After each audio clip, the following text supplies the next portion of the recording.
لقي 5 أشخاص مصرعهم، وأصيب 6 آخرين بجروح متفاوتة الخطورة إثر حادثة سير وقعت زوال اليوم الثلاثاء 16 يناير الجاري بالطريق الرابطة بين سيدي علال البحراوي وتيفلت.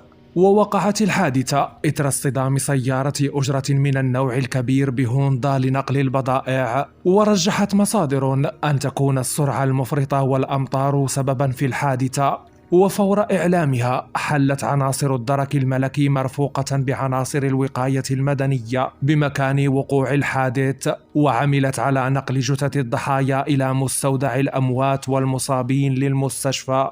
وعملت مصالح الدرك على فتح تحقيق لكشف ملابسات وحيثيات الحادثة لتحديد المسؤوليات.